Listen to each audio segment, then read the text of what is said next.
boa tarde, temos connosco o Manuel do Nascimento. Obrigado por ter vindo aqui até à RFI. É um prazer acolhê-lo para falar de Napoleão e isto a propósito também de sua obra, a Chronologie commentée de Napoléon, a propósito também do bicentenário do óbito de Napoleão. Então, porquê que Napoleão Bonaparte continua a fascinar desta maneira os franceses e porventura pelo mundo fora, se calhar muito mais do que outros estadistas? A meu ver, eu penso que Napoleão, desde que ele começou a entrar na história de França do mundo e da Europa, ele fascinou muita gente, muitos países, mas evidentemente, bom, depois causou o que causou no fim da sua vida, mas eu penso que Napoleão para os franceses foi um salvador. Foi um salvador da França, ele chegava da França, chegou aqui, era ele que salvava, porque as coisas iam muito mal, com a revolução que houve em França, e eu penso que A instabilidade que ela provocou? que provocou, evidentemente, e ele, por que razão não se sabe, porque ninguém sabe ainda até hoje, porque é que ele chegou onde ele chegou, ninguém sabe. Eu penso que era uma pessoa que lia muito. Ele era infatigável a ler. Ele dormia muitas vezes 2, 3 horas por noite. O resto ele passava da noite a ler.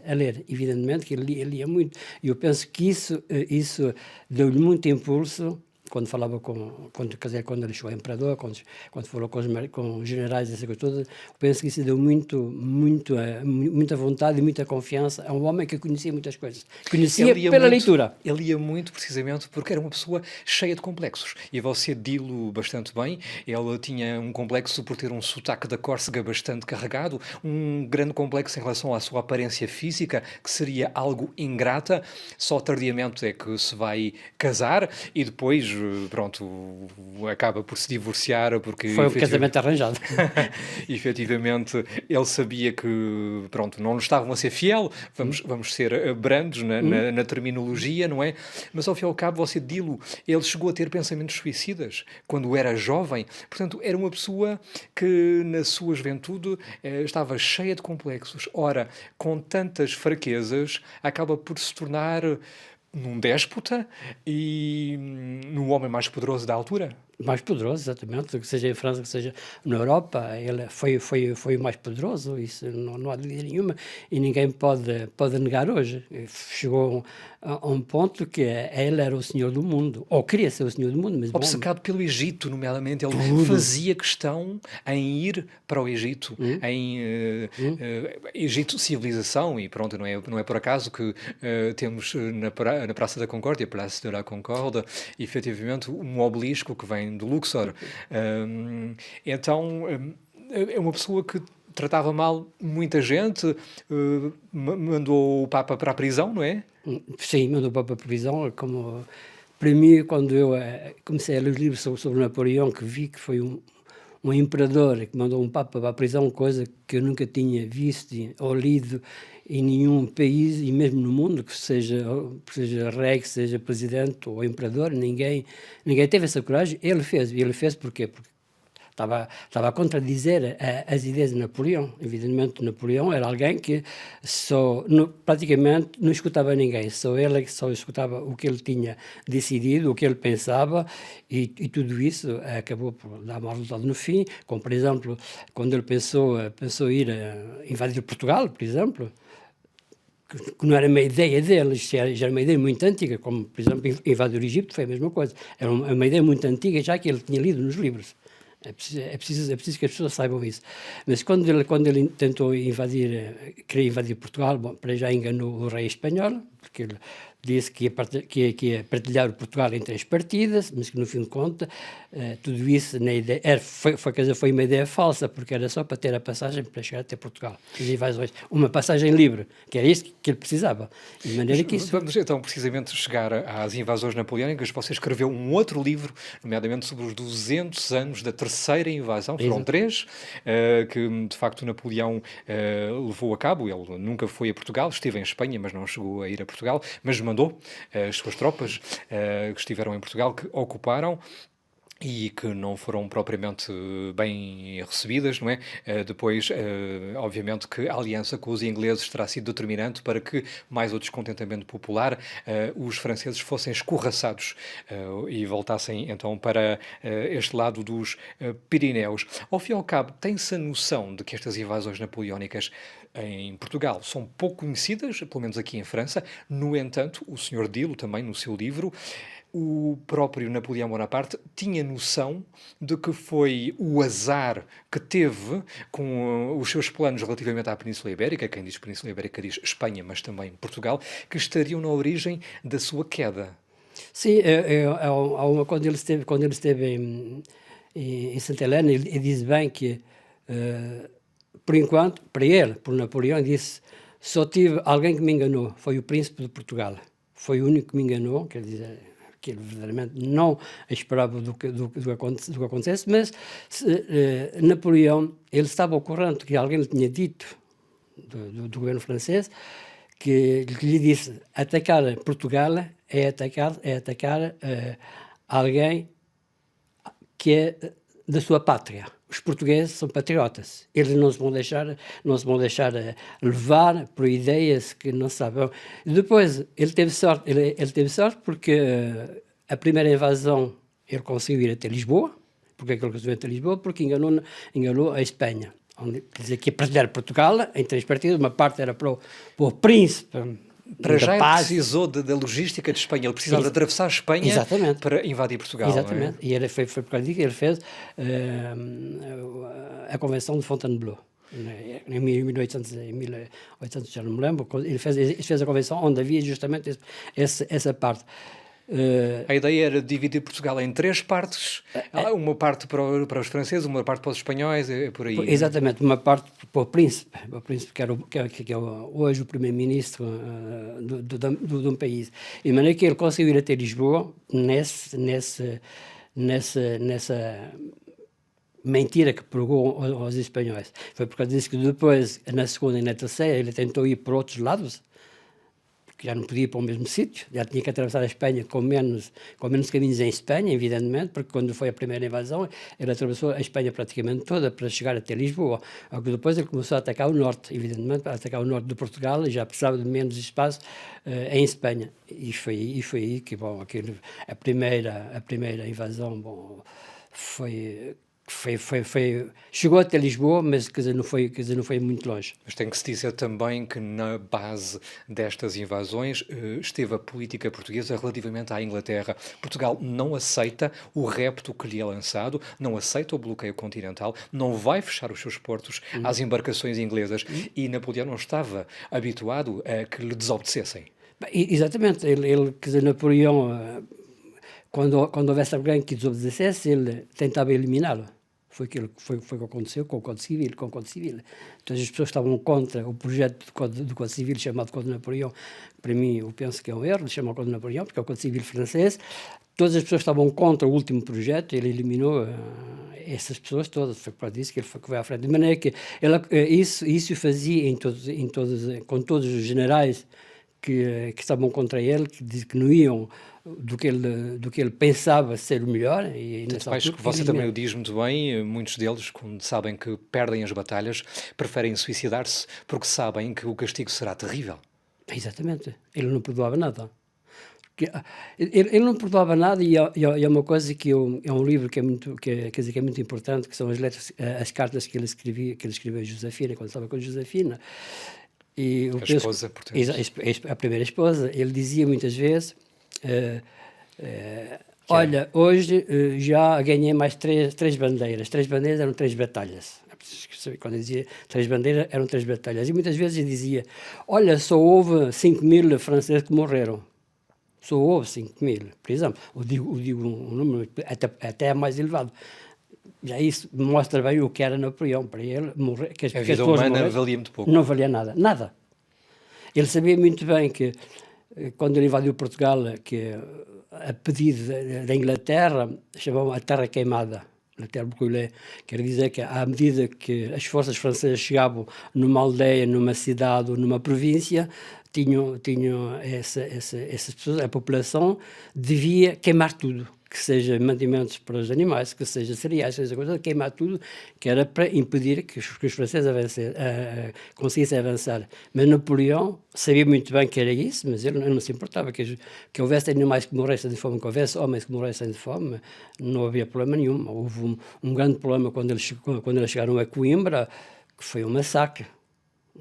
Em Napoleão, muitas pessoas foram matadas, muitos portugueses foram mortos por franceses, evidentemente, porque não havia nada de comer. E então, porque as pessoas, além de queimarem os mantimentos, queimarem os cereais, fugiam para as matas, fugiam para a floresta, para deixarem a passagem livre, livre, para não serem mortos, evidentemente, porque visto que não havia nada a comer, as tropas francesas vingavam-se de ver o que acontecia e como eram recebidos. Mas falou do Código Civil, do Código Napoleão. Muita gente diz que se calhar será o grande contributo que Napoleão terá deixado e que esse código é determinante na estruturação das nossas sociedades europeias. É mesmo assim? Ele conseguiu, de facto, algo de invulgar em relação aos anteriores no que diz respeito à questão jurídica? A questão jurídica, eu penso que, não vou entrar nesse detalhe porque não, é complexo, mas tudo o que se sabe, e tudo o que foi escrito, e tudo o que eu tenho lido, é que ele fez um código a Napoleão, à maneira dele, como ele devia gerir um país, como ele devia fazer a imprensa, porque a imprensa estava fechada, só podia ser editado o que ele desse autorização, de maneira que, para mim, eu penso que não foi um avanço. Noutras coisas, foi um avanço, por exemplo, o direito o direito ao solo foi ele que fez, foi uma coisa que está bem feita. Porquê? Porque precisava de pessoas, porque a França, depois da Revolução, não havia nascimentos, havia menos população, de maneira que todos os estrangeiros que viessem, que fecundassem filhos e crianças, as coisas todas, eram bem vistos, e nessa altura os que nasciam em França tinham direito à nacionalidade francesa. Isso foi ele que inventou, foi ele que reproduziu no Código Civil. Não tenho nenhuma informação que antes isso tivesse sido escrito no Código de Napoleão, antes que ele o validasse. Isso não tenho outra coisa. Bom, isso foi, para mim, uma coisa boa. Eu, como imigrante que vim para a França, eu penso que conheço bem o que se passava em França, com os filhos dos portugueses que nasceram em França. Também aconteceu com o meu filho era filho de pai português e mãe francesa, bom, já tinha nacionalidade francesa, mas se os pais fossem os dois portugueses, visto que ele nasceu em França, tinha direito à nacionalidade francesa até aos 18 anos. Isso mudou muito, evidentemente, mas tinha direito à nacionalidade francesa. Isso já vem de Napoleão. Estamos a falar de um homem que é corso, uma ilha que já foi italiana e que se tornou parte da França. Toda a gente cita as últimas palavras de Napoleão a dizer que gostaria de ficar sepultado, junto ao Rio Sena, e está no Zanvaride, não é? O hospital onde se tratavam os militares estropiados, aleijados de guerra, e ele dizia, os franceses que eu tanto amei, todavia, você também o diz no seu livro, ele também fala de uma relação de ódio com os franceses, de os odiar. Exatamente. Porque também há um grande complexo relativamente da Córsega em relação ao continente, não é? Exatamente. Antes dele, depois da Revolução, evidentemente, ele diz, está escrito, está preto e branco, como se diz, ele odiava os franceses. Ele veio para a França por condições que o pai dele já estava no reino francês, evidentemente, que ele veio para a França, para Paris, graças ao pai dele. Mas é verdade que ele odiava os franceses. Durante muito tempo, faz muitas idas e voltas, regressa com muita regularidade à Córsega. Exatamente. Ele quis que a Córsega voltasse a ser independente ou italiano. Aliás, você fala do Pauli, não é? Que é uma figura maior de autonomia, ou porventura do sonho da independência da ilha da Córsega, não é? E eles desentenderam-se, porque a cada altura Napoleão já se tinha tornado mesmo pró-hexagonal, pró-francês. Exatamente, na altura já tinha outras ideias, já sabia que a vida dele e que o futuro dele era mais em França que na Córcega também. Talvez porque os horizontes eram maiores. Exatamente. Ele já começou a ter conhecimentos com vários sobretudo ao nível do exército, e para ele, como ele gostava muito de jogar às batalhas, à guerra, evidentemente para isso foi... Isso é verdade que foi sempre um sonho dele. Segundo vários escritos, ele passava muito, quando era criança, passava muito tempo a brincar aos soldados, a brincar à guerra. E então, falando um bocadinho de como redigiu a sua obra, eu já disse que já tem uma outra obra sobre Napoleão e sobre a terceira das invasões napoleónicas a Portugal, portanto é uma cronologia comentada, portanto obviamente há toda uma série de datas, não é? Como é que se chega a este produto final? Como é que foi a sua investigação que o levou a esboçar este livro tal qual ele está? Bem, antes de mais, eu queria só dizer aqui duas palavras. Porque é que me interessou a Napoleão, das invasões de Napoleão em Portugal? Porque quando eu cheguei à França em 1970, que eu falava de Portugal, várias pessoas desconheciam Portugal, vários franceses desconheciam Portugal, Portugal, mas sobretudo a história de Portugal. E quando eu falava de várias coisas, entre elas Napoleão, eu disse, mas não, Napoleão nunca invadiu Portugal, a gente nunca aprendeu isso na escola. É o que estava dito, evidentemente, eu disse, evidentemente, que não está. Não é ensinado. Eu não conheço os manuais franceses, mas todos os livros que eu tinha até lido até aquela época francesa só falava de Napoleão, mas nas vitórias, menos uma derrota que é o Waterloo. Não se falava de nas Trafalgar, não se fala da Batalha de Trafalgar. Evidentemente que não falam de Portugal, porque foi derrotado 3 vezes, invadiu 3 vezes, foi derrotado. Não se pode falar de Napoleão, porque os escritores e historiadores franceses só falam de Napoleão sobre as vitórias. Ora, um estratega militar, peço desculpa por ter interrompido, como ele, acaba por colidir ali com as linhas das fortalezas, das linhas de Torres Vedras, que são impossíveis de se ultrapassar. Mas ele estava ao corrente, ele estava informado por militares franceses. Massena não conseguiu fazer nada. Nada. Tentou, ficou imenso tempo à espera. Eu conheço essa montanha, e vê-se que era impossível de chegar. Os ingleses e portugueses estavam no cimo da montanha, os franceses estavam cá em baixo. Como é que eles podiam chegar lá em cima, que eram sempre... Mesmo os canhões que enviavam os franceses nunca chegavam ao topo da montanha, porque era muito alto. Mas era impossível. Mas ele estava ao corante, mas Napoleão não quis saber, não faz mal. Portugal, as invasões de Portugal já está a custar muito caro, nós estamos a chegar até à vitória final. Bom, nunca chegou. De maneira que eu escrevi esse livro sobre as invasões de Napoleão em Portugal. Porquê que eu escrevi sobre a terceira invasão? Porque foi só encontrei livros das invasões de Napoleão em Portugal, livros que eram praticamente neutros, sobre a terceira invasão. Evidentemente que eu falo da terceira invasão, mas falo da primeira e da segunda, muito menos, evidentemente. E foi a partir da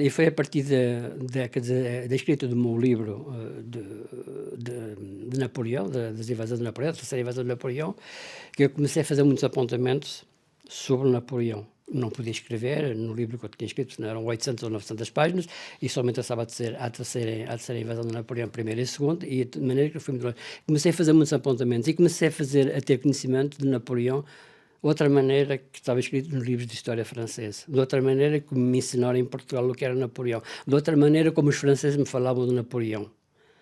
E disse, tenho que escrever alguma coisa. E comecei a fazer muitos apontamentos, de maneira que quando esse meu livro já vamos dizer que nasceu com a escrita do meu primeiro livro, e depois, evidentemente, continuei. E como é que eu pensei atingir Napoleão, e escrever sobre Napoleão de uma maneira simples, neutra, sem ser contra ou por Napoleão, e isso levou-me muito tempo. De maneira que eu disse, a melhor maneira é fazer uma cronologia, mas comentada, quer dizer que eu digo o que se passou e comento porque é que se passou, qual foi o resultado, negativo ou positivo, se foi uma vitória, se foi uma derrota. E isso era importante, quer dizer, para mim era importante de eu comentar a minha cronologia. Quer dizer, foi aí, isso levou muito tempo, levou muitos anos a fazer, evidentemente, essas coisas todas, mas quer dizer, nasceu a partir do meu primeiro livro, que foi editado em 2010, para o bicentenário da terceira invasão de Napoleão em Portugal, e a partir daí, 2010, 2021, demorei praticamente 10 anos a concluir esse livro que é muito importante. Fui obrigado a ir a chegar a arquivos para ver as batalhas, não sei se viu, tenho páginas de todas as batalhas que ele ganhou, de todas as batalhas que ele perdeu. Sim, Está sim, a ver? estão quantificadas. Exatamente, quantificados, com a quantidade de mortos de um lado e do outro, quando estava nos dossiês ou nos arquivos, evidentemente, quando não havia nada, não podia escrever nada, mas vê-se bem, quer dizer, vê-se bem que Napoleão, se a gente compara as batalhas que ele ganhou durante toda a vida dele que ele perdeu, eu acho que ele só ganhou 10 ou 12 a mais do que as que perdeu. E, evidentemente, quando a gente lê os livros franceses, não há derrota nenhuma de Napoleão, praticamente. Ninguém lhe chegava aos calcanhares. Não, ninguém achamos a ganhar. E foi isso que me fascinou nesse livro, e de escrever essa cronologia, que para mim, eu penso que para os professores e para estudantes é importante de ter uma cronologia e depois ir pesquisar verdadeiramente sobre o que se passou no Egito, desta batalha, no Bussaco, por exemplo, ou ou na Alemanha ou na Rússia. Essa questão importava-me explicar e dar interesse ao livro para que as pessoas que quisessem pesquisar, que sejam professores ou estudantes, pudessem ter acesso a isso e depois ir buscar outras informações mais finas. Também já tinha escrito, nomeadamente, por exemplo, sobre a Batalha do Lalize, onde, de facto, Portugal teve um contributo na Primeira Guerra Mundial, aqui em França, determinante, não é? Portanto, já está habituado a tratar de temas militares luso-franceses de alguma maneira, não é? Hum, Resta-me agradecer-lhe uma vez mais ter vindo até aos nossos estúdios. Portanto, Cronologia Commenté de Napoleão, uma obra de Manuel do Nascimento, para comentar também os 200 anos da morte de Napoleão Bonaparte.